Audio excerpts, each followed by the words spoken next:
네, 그럼 이제 말씀 나누도록 하겠습니다. 오늘 말씀은 로마서 9장 6절부터 29절이고요. 말씀은 하나님의 주권적 선택입니다.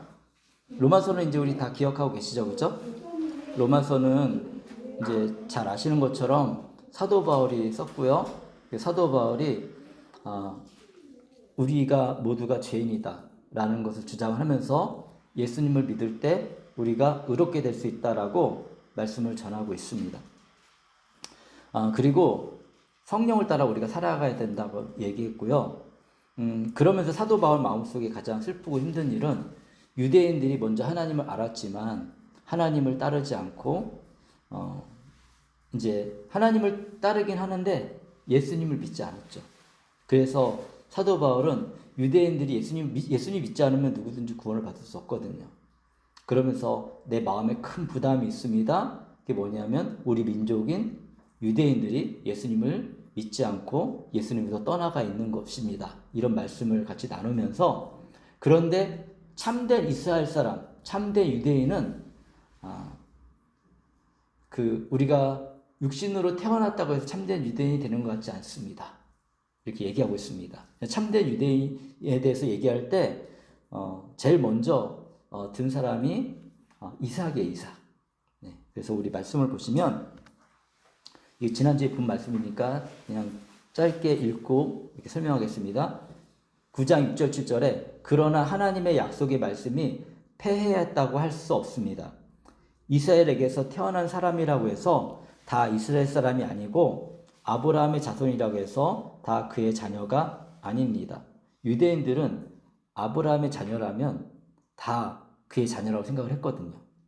유대인들은 대부분 아브라함의 후손이니까요. 뭐 다 아브라함의 후손이죠.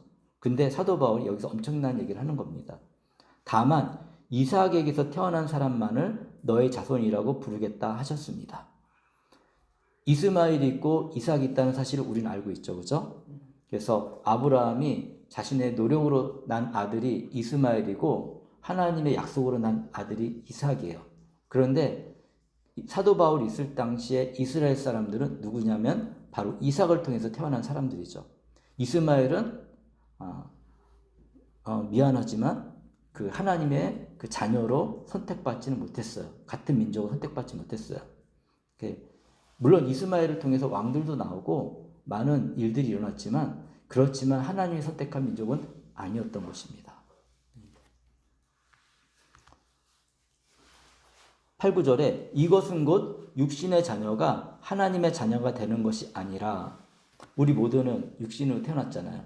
이걸 똑같이 우리에게 적용하면 우리의 자녀라고 해서 모두가 우리가 하나님 믿는다고 해서 우리 자녀가 모두 다 하나님의 자녀가 되는 게 아니라고 얘기하고 있습니다. 약속의 자녀가 참 자손으로 여겨지리라는 것을 뜻합니다. 약속의 자녀라는 것은 바로 하나님이 약속하신 그 사람, 이삭이죠. 그 약속의 말씀은 내년에 내가 다시 올 때쯤에 사라에게 아들이 있을 것이다 한 것입니다. 이 말씀을 유대인들은 다 알고 있어요. 그래서 참된 이스라엘 민족은 이삭을 통해서 태어난 사람이 유대인이라는 것을 알고 있고 하나님의 선택된 백성이라는 것도 알고 있습니다. 이런 기본적인 성경 내용들은 유대인들 사이에서는 기본으로 알고 있는 내용이었어요. 사도 바울이 이걸 가지고 와서 누가 참된 하나님의 자녀, 이스라엘 민족이냐? 하나님의 약속의 자녀가 그렇다라고 얘기하고 있습니다. 사람들이 이것만 듣고서 잘 이해를 못할 수 있으니까 10절, 11절에 이렇게 얘기합니다. 그뿐만 아니라 또 하나를 예를 듭니다. 리브가도 우리 조상 이삭 한 사람에게 쌍둥이 아들을 수태하였는데 그래서 리브가가 누군지 아세요? 네, 리브가는 이삭의 아내입니다. 이삭의 아내 리브가는 2명의 아들을 임신했어요. 야곱과 에서. 에서가 형이죠. 그들이 태어나기도 전에 무슨 선이나 악을 행하기도 전에 택하심이라는 원리에 따라서 세우신 하나님의 계획이 살아있게 하시려고 하나님이 미리 택하셨다는 거예요. 우리가 예수님 믿는 것이 사도 바울의 주장에 의하면 우리 마음대로 믿는 것 같지만 하나님의 택하심이 있다는 것입니다. 예수님을 믿고 살아가는 사람들이. 그래서 우리가 감사해야 돼. 오늘날 예수님을 알 수 있는 기회를 우리가 얻게 된 거, 예수님 안에서 살아간다는 것은 하나님의 택하심이 있다는 거예요. 저희 작은아버지 그 장례식장에 제가 다녀왔거든요. 그리고 어제는 이제 그 선산에다가 이렇게 모시는 그런 이제 시간을 가졌는데, 그때 이제 같이 예배를 드렸는데, 저희 작은아버지는 예수님을 믿고 돌아가셨습니다. 여러 가지 인생 여정이 있었지만 그렇게 믿고 돌아가실 수 있었던 것은 하나님의 인도하심이 있었기 때문이라는 것이죠. 죽음의 순간이라도 예수님을 믿으면 천국에 가는 거예요. 저희 작은아버지가 바로 그런 케이스입니다. 돌아가시기 직전에 예수님을 믿으셨어요. 그래서 그 예수님 십자가 옆에서 그 강도한 살인과 강도 때문에 죽어야 되는 그 십자가에 같이 죽은 그 사람이 둘 중에 한 명은 구원받았거든요. 주님, 저를 기억해 주십시오 라고 아주 간단하게 말했을 뿐인데, 내가 오늘 나와 함께 낙원에 있을 것이다. 그처럼 저희 작은아버지도 구원을 받았습니다. 이런 구원들, 모든 사람의 구원받는 그런 과정은 다 달라요. 그런데 이 구원의 여정 속에서 우리가 구원받을 수 있는 것은, 그것은 바로 하나님의 택하심이 있었기 때문이다라고 지금 사도 바울이 우리에게 알려주고 있는 거예요. 그래서 하나님의 크신 선물인 거예요, 우리가 구원받은 것은. 12, 13절에 또 이러한 일이 사람의 행위에 근거한 것이 아니라, 행위로 구원을 받을 수 있을까요? 행위로 구원받을 수 없습니다. 부르시는 분께 달려있음을 나타내시려고 하나님 부르시는 게 중요한 거예요. 하나님께서 리브가에게 말씀하시기를 형이 동생을 섬길 것이다. 이 한마디가 중요합니다. 형이 동생을 섬길 것이다 하셨습니다. 이것은 성경에 기록한 바 내가 야곱을 사랑하고 에서를 미워하였다 한 것과 같습니다. 그래서 말라기 1장 2, 3절에 말씀을 갖고 와서, 구약 성경의 맨 마지막이 말라기라는 성경이거든요. 말라기는 선지자가 써서 말라기예요. 그런데 여기에서 내가 야곱을 사랑하고 에서를 미워했다 한 것과 같습니다. 이렇게 기록되어 있거든요. 하나님이 야곱을 사랑하셨어요.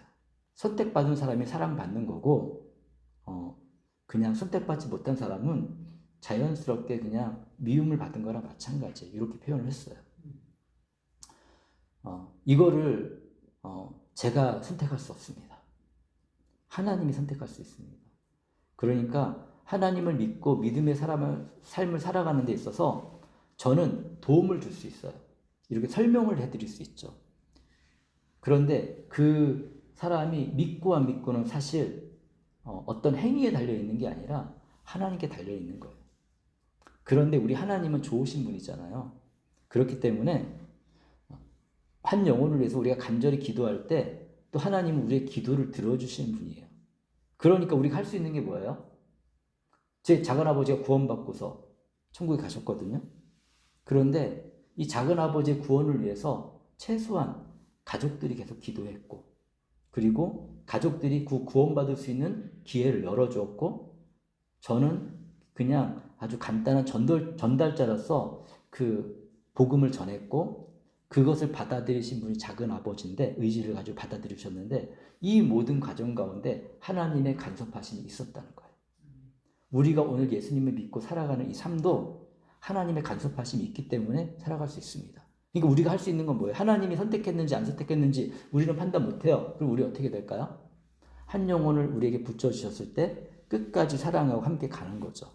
섬기는 거죠. 그러면 그 삶의 여정을 통해 결과가 나와요. 어떤 사람은 아주 짧은 만남을 갖고서 떠나기도 하고, 어떤 사람은 오랫동안 함께 하기도 하고, 그런데 어떤 사람은 그 짧은 만남을 한번 가졌는데 그것이 처음 복음을 듣는 기회였고, 오랜 시간 이후에 예수님을 믿고 이렇게 천국에 들어가실 수도 있습니다. 역할은 다 다릅니다. 그렇지만 한 영혼의 구원을 위해서 우리가 참여했다는 건 큰 감격을 줍니다. 물론 마지막에 영접할 때 그 일을 할 수 있는 것도 정말 큰 은혜죠. 아무나 그렇게 또 주어지는 것 같진 않아요. 그렇지만 이 한 분이 예수님을 영접하기 위해서 수많은 기도들이 쌓여 있었고 하나님의 사랑이 있었고 저희 할머니의 기도는 없었겠습니까? 할머니는 돌아가셨지만 할머니의 기도는 살아남아서 저희 작은아버지가 구원받을 수 있도록 그 길을 첫 번째 여시는 일을 누가 했냐면 할머니예요. 이제 지금 천국에서 저희 할머니와 저희 아버지와 작은아버지가 기쁨의 만남을 이미 가졌고 그리고 이제 다시 우리는 그분들이 우리에게 오시진 않거든요. 우리는 그분들을 만나기 위해서 이제 오늘의 또 삶을 열심히 살다가 언젠가 그분들을 만나게 될 겁니다. 다 천국에서 만나게 될 거예요. 여기 우리가 언젠가는 지금 같이 있지만 영원히 함께 할 수는 없잖아요. 이 땅에서. 사람은 한번 태어나면 반드시 죽습니다. 이게 하나님을 떠나 인간이 반드시 겪어야 될 일 중에 하나가 죽음이에요. 근데 이 죽음을 우리는 승리했습니다. 왜? 우리의 힘으로 승리한 게 아니에요. 예수님께서 죽음을 승리하셨거든요. 죽음 가운데 부활하심으로 인해서 우리에게 어떤 소망을 주냐면 우리도 죽은 이후에 동일한 부활의 날이 있다는 것을 알려주세요. 지금 죽었을 때는 예수님과 동일하진 않습니다. 우리의 영혼은 주님과 함께 낙원에 있을 거예요. 그리고 주님이 다시 오시는 날, 그날 주님과 같은 육체로 우리가 부활해서 영원한 하나님이 예비하신 천국 가운데서 우리는 영원한 기쁨을 누리게 될 거예요. 요즘에 잘은 모르는데 보니까 요즘에 그 천국과 지옥에 대한 비유를 하는 드라마를 하고 있더라고요.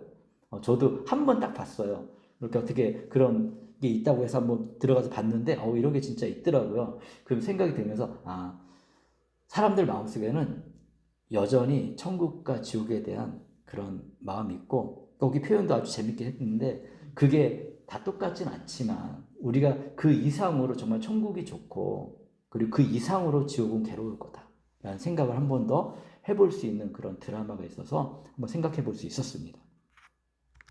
14, 15절에 그러면 우리가 무엇이라고 말을 해야겠습니까?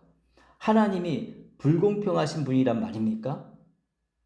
하나님이 불공평하신 분이니까 왜냐하면 누구는 선택하고 누구는 선택하지 않고 이렇게 말할 수 있잖아요. 근데 그럴 수 없습니다. 사도 바울은 또 그렇게 얘기해요. 하나님께서 모세에게 말씀하시기를 내가 긍휼히 여길 사람을 긍휼히 여기고 긍휼히 여긴다는 건 불쌍히 여긴다는 거예요. 똑같이 반복해서 불쌍히 여길 사람을 불쌍히 여기겠다 하셨습니다. 하나님께 권리가 있는 거예요. 이렇게 생각하면 돼요. 지금 생산되는 전화기가 굉장히 많습니다. 그죠? 근데 저는 이 전화기를 선택했어요. 이 전화기를 선택해서 지금 사용하고 있습니다. 그러면 이 선택받은 전화기가 저한테 왜 나를 선택했어요? 그리고 선택받지 않은 다른 전화기가 왜 나를 선택하지 않았어요? 이렇게 말할 수 있어요? 못하죠.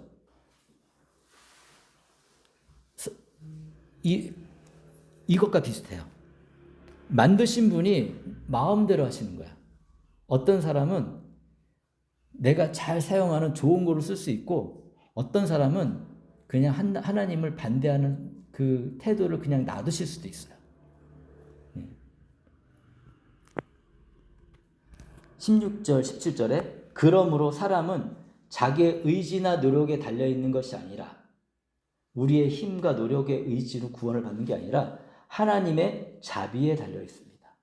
이 자비라는 거는 사실 불교적인 용어인데 이제 한국 번역하다 보니까 옛날에 다 불교 시대였으니까 자비라는 단어 딱 들으면은 이해되죠. 다른 사람 불쌍히 여기시고 내 것을 나눠주고 하는데 우리가 누군가에게 이걸 나눠주더라도 이렇게 권리가 누구한테 있습니까? 나눠주는 권리가 나한테 있죠, 그죠? 어떤 사람한테 나눠주지 않는다고 이 사람이 나한테 왜 나눠주지 않았어? 이렇게 얘기할 수 있어요? 사실 그럴 필요가 없는 거예요. 이게 그래서 그 나눠주는 사람 마음이거든요. 하나님 마음이라는 거예요. 그래서 성경에 바로를 두고 말씀하시기를 바로가 누굽니까? 바로 아세요? 네, 이집트의 왕이잖아요. 그 바로를 두고 말하기를 이렇게 말합니다. 내가 이 일을 하려고 너를 세웠다. 곧 너로 말미암아 내 능력을 나타내고 내 이름을 온 땅에 전파하게 하려는 것이다. 바로가 하나님 말씀 들었습니까? 안 들었습니까? 아니죠. 10가지 재앙을 내릴 때 바로는 하나님 말씀을 안 들었습니다. 끝까지 안 들었어요. 처음에는 어떻게 하냐면 자기 의지로 안 들었어요. 성경을 자세히 살펴보면 바로가 자기 의지로 하나님 말씀을 안 들은 거 알아요. 하나님을 보여주셨잖아요. 하나님의 능력을 봤잖아요. 그러면 하나님의 능력을 보고서 들었어야 되는데 듣지 않았어요. 그 10가지 재앙까지 가는 거거든요. 근데 나중에 보면 하나님께서 그의 마음을 강팍하게 하셨다라고 얘기하고 있어요. 이게 무슨 말이냐면 로마서 우리 초반절 1장에 보면 하나님이 내버려 두시는 사람들이 있어. 은혜를 베풀지 않고 그냥 놔두시는 사람이 있어요. 그러면 그 사람은 구원받을 가능성이 전혀 없거든요. 바로가 바로 그런 사람이에요. 강박한 마음대로 그냥 내버려 두시니 바로가 그 악함을 통해서 하나님의 영광을 나타냈죠. 왜 악함을 통해 하나님의 영광이 나타나냐? 그가 악했기 때문에 하나님이 심판하셨거든. 그 심판의 영광이 나타난 거예요. 그래서 마지막에 6월절까지 제정이 되었죠.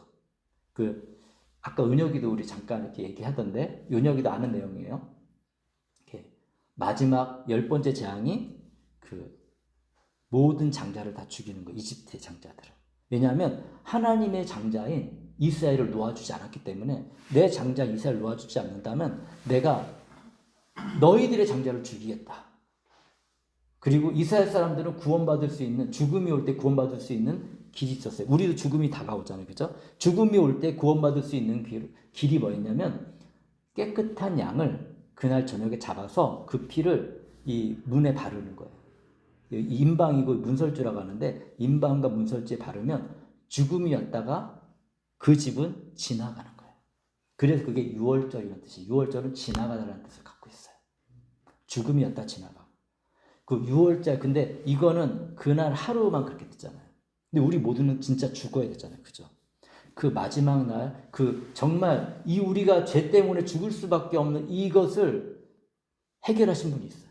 그게 바로 누구냐면 예수님이고, 예수님은 6월절에 돌아가셨어요. 6월절 어린 양으로 십자가에 못 박혀 죽으시고, 그 예수 그리스도를 믿는 사람들은 죽음을 이기고 부활의 영광을 다시 가질 수가 있습니다. 육체적으로 우리 한 번 죽지만, 죄 때문에 한 번씩 반드시 죽지만 다시 살아날 수 있는 소망이 우리에게 있는 거예요. 이것이 바로 성경에서 얘기하는 것이고, 이것이 이해가 될 때 놀랍다 하나님의 은혜요. 우리 고백할 수 있습니다. 하나님의 은혜가 얼마나 놀랍습니까? 예수님이 오시기 2000년 전부터 이런 것들을 준비하셔가지고, 그래서 예수님이 오셔서 우리를 구원받고, 지금 벌써 예수님이 오신 후 2000년이 넘어섰잖아요. 수많은 사람들이 이 구원 속으로 들어올 수 있도록 한 거예요. 그런데 모든 사람이 다 구원받는 것 같지는 않습니다. 교회 공동체 안에 있다고 모든 사람이 다 구원받는 것 같지는 않습니다. 이런 내용이 무엇인지를 알고 깨닫고 믿고 그 믿음에 따라서 살아가는 사람들이 구원 얻을 수 있는 거예요. 그래서 지식도 중요합니다. 이렇게 하나님을 알 때, 조금이라도 알 때 우리는 믿음으로 고백할 수 있어요. 18절에 그러므로 하나님께서는 긍휼히 여기시고자 하는 사람을 긍휼히 여기시고 완악하게 하시고자 하는 사람을 완악하게 하십니다. 이제 우리가 여기서 이 바로와 그리고 하나님이 선택한 이삭, 아브라함, 이삭, 야곱. 자, 이스마엘 선택하지 않았어요. 에서를 선택하지 않았어요. 하나님은 이 아브라함과 그리고 이삭과 야곱을 선택하셨어요. 그리고 우리를 선택하셨어요. 우리도 충분히 완악하게 될 수 있었는데 완악한 자로 하나님이 내버려 두시지 않았다는 거예요. 하나님이 우리의 삶에 간섭하신 거예요. 여러 가지 방법으로. 내 인생의 어두운 삶을 통해 혹은 여러 가지 내가 생각하지 못했던 일들이 발생하게 하셔가지고 그게 간섭하시는 거예요. 그래서 하나님을 만날 수 있는 어려움이 오는 거는 사실 감추어진 축복이에요. 왜냐하면 하나님을 그때 하나님 믿으면 그때부터 우리 새로운 삶이 시작되거든요. 소망이 있거든요. 예전에는 나의 힘만 가지고 뭔가를 이뤄냈어야 됐어. 근데 지금은 이제는 하나님을 의지하면서 그 일을 이루어갈 수 있습니다. 저도 바로 그렇게 하나님을 배웠고 그러면서 하나님을 조금씩 알게 됐어요. 저도 예전에는 하나님을 신뢰하고 하나님을 의지하면서 믿음으로 살기보다는 제 힘이 많이 살아남아 있었기 때문에 교회도 나오고 주님을 위해서 일도 하고 그리고 예배도 드리고 기도도 했지만 여전히 내 힘으로 모든 걸 해결하고자 하는 노력이 너무 많았습니다. 물론 노력하지 말라는 게 아니에요. 하나님은 함께 노력하는 사람과 함께 해요. 근데 예전에는 100% 내 노력만 가지고 그리고 100% 내 노력으로 이루어졌다고 믿고 그렇게 살았다면 이제는 점점점 아니야. 주님의 도우심이 필요하고 나중에 지나고 보니까 나의 노력은 20%, 10% 조금밖에 영향을 안 주더라고요. 진짜 더 큰 은혜는 하나님의 놀라운 손길들이 있습니다. 우리 모두 다 잘 살고 싶고 성공적인 삶을 살고 싶습니다. 우리 이 어떻게 될 수 있을까요? 우리뿐만 그럴까요? 우리 자손들도 그렇게 살기를 원합니다. 그래서 우리는 노력합니다. 굉장히 노력을 많이 해요. 유학생들도 여기에서 열심히 노력합니다. 근데 진짜 하나님을 깊이 있게 만나고 하나님 안에서 살아보면 그리고 열매를 얻어보면 이 삶을 통해 깨닫게 돼요. 나의 노력은 요거밖에 안 되는데 하나님께서 더 큰 거로 나에게 은혜를 베풀어 주셨구나. 이렇게 인도하셨구나. 19절에 그러면 그대는 내게 이렇게 말할 것입니다. 그렇다면 어찌해 하나님께서는 사람을 책망하시는가? 누가 하나님의 뜻을 거역할 수 있단 말인가? 이렇게 어떤 가상의 대상을 놓고서 지금 얘기하는 거예요. 지금 사도 바울이. 어떤 사람이 이렇게 얘기할 수 있잖아요. 하나님께서는 사람을 책망하시는가? 이렇게 질문할 수 있잖아요. 그죠? 그러면서 대답합니다. 오 사람아. 누군가 이렇게 외칠 거 아니에요. 왜 하나님이 그러면 우리를 책망하십니까?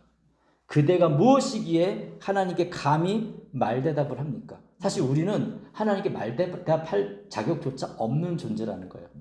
만들어진 것이 만든 분에게 어찌하여 나를 이렇게 만들었습니까? 하고 말할 수 있습니까? 핸드폰이 왜 나를 선택해서 쓰고 있습니까? 왜 나를 100% 사용하지 않고 있습니까? 왜 나를 요거밖에 쓰지 않고 있죠? 라고 말할 수 있을까요? 못해요. 하나님 앞에 우리는 원래 다 이런 존재예요. 근데 하나님을 믿으면 뭐가 바뀌냐면 이제 그런 말을 하나님께 할 수 있는 존재가 돼요. 자녀니까. 그러니까 하나님 너무 힘들어요. 라고 했을 때 관심 정도가 달라지는 거예요. 피조물일 때는 그냥 하나님 쓰시고 대로 쓰는 거예요. 자녀가 되면 기울여 주세요. 이게 다른 거예요. 우리도 우리 자녀한테 기울여 주잖아요. 그죠? 자녀의 의견을 듣고 그리고 그것을 채워주려고 애쓰잖아요. 그죠? 이걸 통해 우리가 누구를 알 수 있냐? 하나님을 알 수 있는 거예요. 하나님이 바로 그런 분이신 겁니다. 토기장이 얘기합니다. 토기장이에게 흙 한 덩이를 둘로 나누어서 저는 지금 핸드폰으로 설명하고 있지만 그때는 토기장으로 비유를 했어요. 토기장이로. 흙 한 덩이를 둘로 나누어서 하나는 귀한 데 쓸 그릇을 만들고 하나는 천한 데 쓸 그릇을 만들 권리가 없겠습니까? 토기장에게 그런 권리가 있는 거죠. 하나님에게도 그런 권리가 있다는 것입니다. 하나님께서 하신 일도 마찬가지입니다. 하나님께서 진노하심을 보이시고 권능을 알리시기를 원하시면서도 멸망받게 되어 있는 진노의 대상자들에 대하여 꾸준히 참으시면서 하나님이 진짜 오래 참으시거든요. 예수님이 십자가에 못 박히실 때 다 죽이실 수 있어요. 구약의 모습으로 나타나셨다면 다 죽였어요. 근데 죽이지 않았죠. 너그럽게 대해주시고. 그래서 우리가 오늘날 구원받을 수 있는 거예요. 제가 만약에 젊은 시절에 악한 모습으로 살아갈 때 그냥 하나님이 그때 그냥 내버려 두셨으면 저는 그 악 가운데 죽었을 거예요. 지금 이렇게 목사로서의 삶을 누릴 수가 없습니다. 그래서 오늘 하루하루의 삶이 하나님의 그린 축복이에요. 여기서 말씀을 나눌 수 있는 게 하나님의 축복이고 다양한 인생 가운데 하나님을 경험하고 또 누군가에게 하나님을 전할 수 있고 또 우리 함께 이렇게 더불어서 하나님 안에 살아갈 수 있는 거, 교회 안에서 맛있게 음식을 먹을 수 있는 거, 이런 예배를 드리는 거, 유학생들을 만나는 거, 이런 모든 것들이 사실이죠. 하나님의 축복입니다. 영광받도록 예배하신 자비의 대상들에게 대하여 자기의 풍성하신 영광을 알리고자 했더라도 어떻단 말입니까? 우리는 사실 이 축복을 받은 사람입니다. 그래서 이 로마서는 예수님을 믿지 않는 분들한테는 조금 기분 나빠요. 왜냐하면 예수님 안 믿는데 이런 얘기 들으면 그럼 하나님 나를 방치하신 건가? 이런 생각이 들고, 사실 끝까지 가봐야지 알아요. 오늘의 삶을 가지고 평가를 할 수가 없어. 저도 예수님 믿고 살아가면서 너무 힘든 일이 많았거든요. 그런데 그 힘든 과정을 견디고 견뎌서 저를 지금 보니까 그것이 저를 훈련시키는 과정이었더라고요. 그래서 지금 요만큼 된 거예요. 아직도 지금 훈련받고 있습니다. 그런데 하나님이 훈련시키고 나서 어디까지 저를 인도하실지 모르겠지만 거기까지 감사하면 돼요. 그렇다고 아무 꿈도 갖지 않고 그냥 내 인생을 포기하자는 거, 방치하고 포기하고 여기서 멈추자는 거 절대 아닙니다. 하나님은 이런 거 싫어하세요. 하나님은 우리가 가진 환경 속에서 꿈을 보여주실 때 그 꿈을 내 것으로 받아들이고 믿음으로 한 걸음씩 걸어가길 원하세요. 그런데 그게 걸어가다 보면 내 힘대로 안 되고 내 마음대로 안 될 때가 있거든요. 그때 우리는 정말 낭망하는데, 근데 그 낭망할 때 우리 그리스도인들은 뭐가 다르냐면 하나님께 기도하는 거예요. 근데 그 기도 가운데 하나님을 만나게 돼요. 그러니까 하나님이 모든 걸 다 잘해주시면 우리가 자만해요. 교만해요. 그래서 하나님 안 찾아요. 그게 그 기독교가 로마에게 인정받고 발생한 사건이 그겁니다. 정치가 도와주죠. 교회가 돈이 많아지죠. 전도 안 해도 모든 사람이 예수님을 믿고 전도 안 해도 모든 사람이 예배를 드려요. 그러면 편해요. 그런 거 진짜 편하거든요. 편한데 근데 마음속에 스물스물 올라오는 게 있어요. 이제는 하나님보다 자기가 더 커 보이고 이렇게 하나님 주신 복이 악으로 변하기 시작해요. 그래서 내 욕심을 위해서, 나의 영광을 위해서 뭔가 사람들을 속이는 일도 발생하게 되고 하나님 말씀을 제대로 전하지 않기도 하고, 물론 그 시대에도 신실한 믿음의 사람들이 있었습니다. 그래서 사실 우리 지금 기독교가 있는 거예요. 중요한 오늘을 살아갈 때 우리가 신실한 믿음을 갖고 살아가고 하나님 앞에 정말 잘 살아가느냐가 되게 중요합니다. 그렇지 않으면 또 어두운 세상이 될 수가 있습니다. 우리 기독교도 그렇고 우리 교회도 마찬가지예요. 근데 이 모든 과정 가운데 하나님의 선택하심이 있고 하나님을 믿고 진실된 믿음으로 내가 오늘 살아갈 수 있다면, 그리고 이러한 것들이 내 마음속에 울려지고 내가 어떻게 살아가겠다 하나님 앞에 고민이 된다면 이거는 진짜 큰 축복입니다. 아무나 이런 소리가 들리는 것도 아니더라고요. 저도 젊을 때 안 들렸거든요. 깨닫지 못했거든요.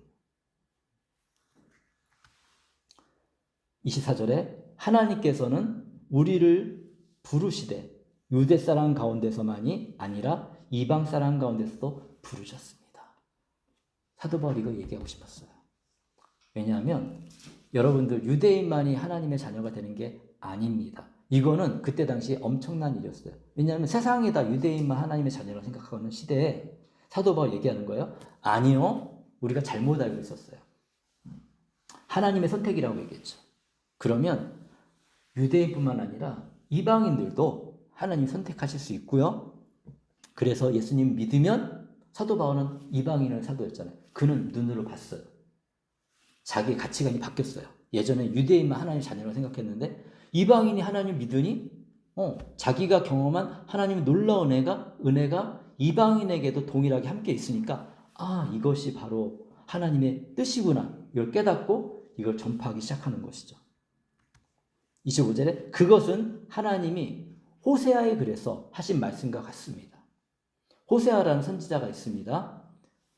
호세아는 굉장히 힘든 선지자였어요. 왜냐하면 보통 선지자의 아내들은 이렇게 아내들이 많이 나오지도 않지만 아내들은 거룩하고 좋은 사람들이라고 생각을 하잖아요. 그죠? 근데 하나님이 호세아한테는 누구랑 결혼하라고 했냐면 거룩하지 않은 여자랑 결혼해라고 했어요.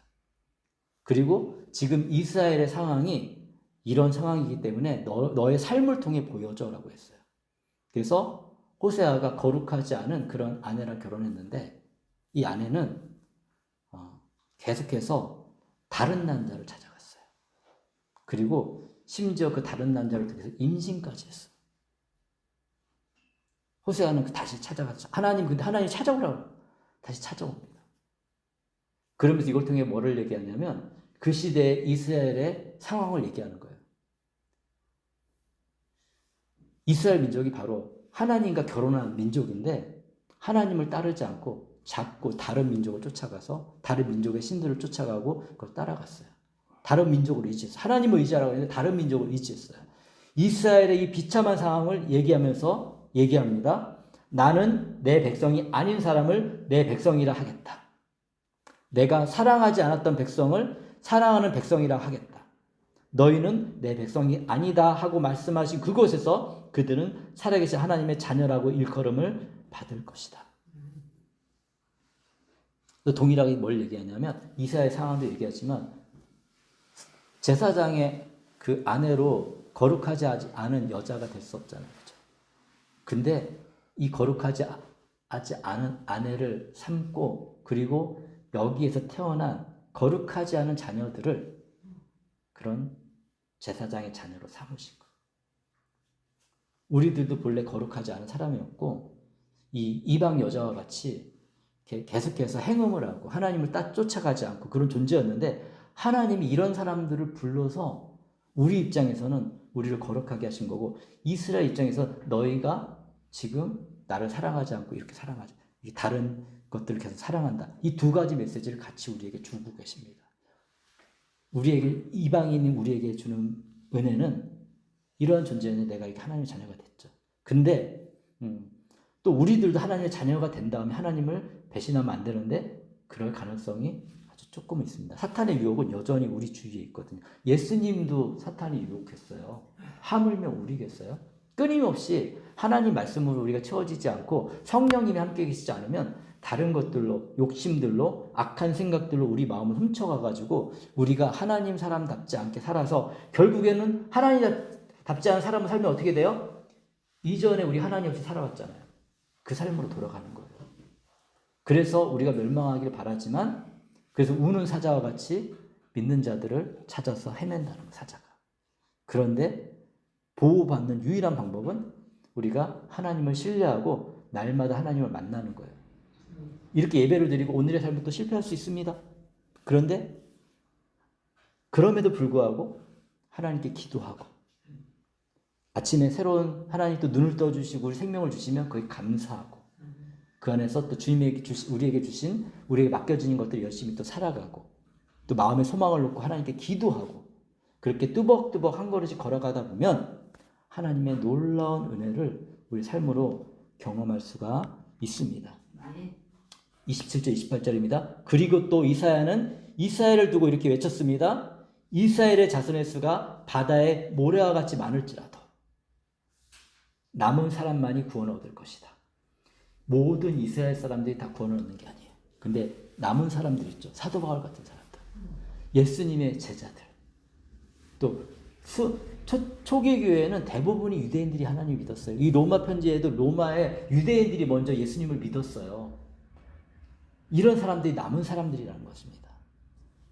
주님께서는 그 말씀하신 것을 온전히 그리고 조속히 온 땅에 이루실 것이다.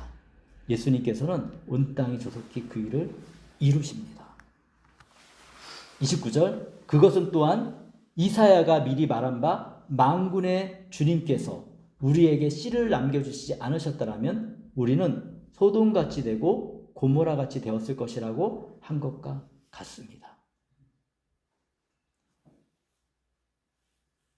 이 씨는 누구냐면 바로 예수 그리스도예요.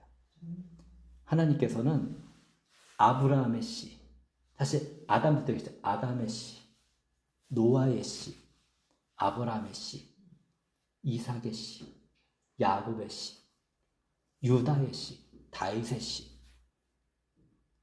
결국에는 그 씨가 누구였냐면 하나님의 씨, 예수 그리스도.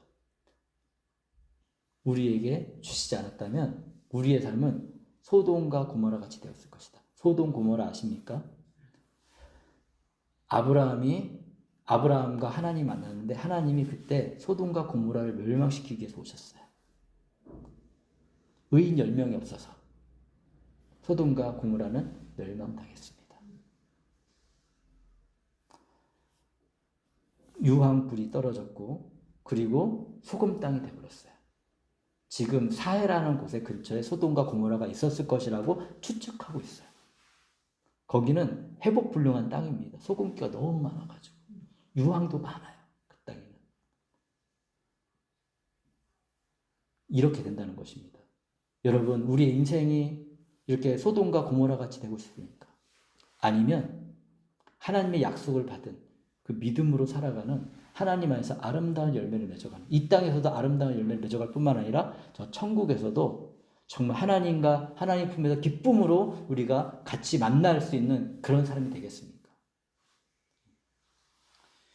그런 믿음을 갖기로 내 마음에 정하는 것, 그리고 내가 내 마음에 그런 것을 소망하는 마음이 생기는 것, 하나님이 우리에게 주신 선물입니다. 그 마음과 믿음에 따라서 믿음의 삶을 살면 여러분의 평생의 삶을 통해서 하나님이 내 삶을 어떻게 인도하시고 이끄셨는지 생생하게 경험하게 될 것입니다. 이 시간에 우리 같이 하나님께 기도하도록 하겠습니다. 하나님, 내 삶을 이렇게 인도하신 거 너무 감사합니다. 이렇게 생각해 볼 게 있는데요. 하나님께서 우리에게 자유의지를 가지고 계심을 깨닫고 있나요? 뭐냐면 하나님 우리 선택하지 않을 수 있는 자유의지가 있다는 거죠. 우리에게만 그런 것이 있는 게 아니라 하나님이 이미 그걸 가지고 계시기 때문에 아담과 하와에게도 그걸 주셨고 우리에게도 그걸 주셨던 거예요. 그리고 하나님께서 나의 구원을 위해서 어떤 준비를 하셨나요? 지금까지 어떻게 인도하셨는지 우리가 기억하면서 이 시간에 같이 하나님께 기도하는 시간 갖도록 하겠습니다. 기도하겠습니다.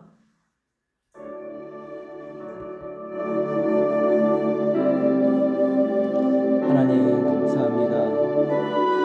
우리 삶을 인도하시고 이끌어오시고 붙잡아 주니 감사합니다. 주님을 의지하고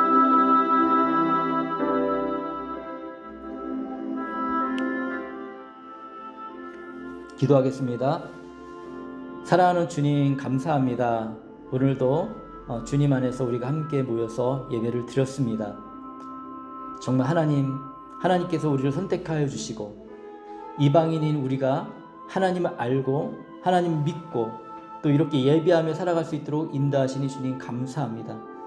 하나님, 우리는 이렇게 믿음을 가지고 살고 있지만 여전히 이 세상에는 하나님을 알지 못하고 예수님을 알지 못하고 어두운 가운데 살아가는 많은 사람들이 있습니다. 하나님, 저희가 큰 사람이 아닐 수도 있지만 그렇지만 우리가 주어진 환경 속에서 예수님의 사랑을 전하며 또 우리는 예수님 안에서 살아가고자 합니다. 주님, 정말 우리를 주님의 그 놀라우신 하나님의 자유로우심으로 우리를 선택하여 주시고 믿음으로 살게 하시니 감사합니다. 이방인 가운데 어두운 가운데 있는 우리에게 새 소망을 주시니 감사합니다. 주님, 계속해서 우리의 삶을 잘 살아갈 수 있도록 도와주시고 또 우리를 통해서 우리의 이웃, 가장 가까운 가족들이 예수님 안에서 참 소망을 갖고 믿음으로 살아갈 수 있도록 주님 인도하여 주시옵소서. 또 이곳에 있는 수많은 유학원 많은 유학생들이 있습니다. 하나님, 그 가운데 정말 하나님이 선택하신 사람들이 또 있사오니 그런 유학생들을 만나게 하시고 복음을 전하게 하시고 또 그들이 예수님 믿게 하시고 그들의 인생이 예수 그리스도 안에서 정말 새로워질 수 있도록 주께서 축복하여 주시고 이들을 통해서 그들의 가족과 그들의 나라도 복음이 계속해서 흘러갈 수 있도록 주께서 인도하여 주시옵소서. 감사합니다. 찬양합니다. 예배드리게 하심을 감사드리며 예수 그리스도의 이름으로 기도합니다. 아멘. 지금은 우리 주 예수 그리스도의 은혜와 하나님의 사랑과 성령님의 함께 하심이 예수님을 믿고 믿음 안에서 오늘 하루를 살아가는 또 앞으로 새로운 주인 일주일을 살아가는 우리 모든 성도들에게 하나님의 돌보심과 인도하심과 하나님의 축복하심이 영원까지 함께 있을지어다. 아멘.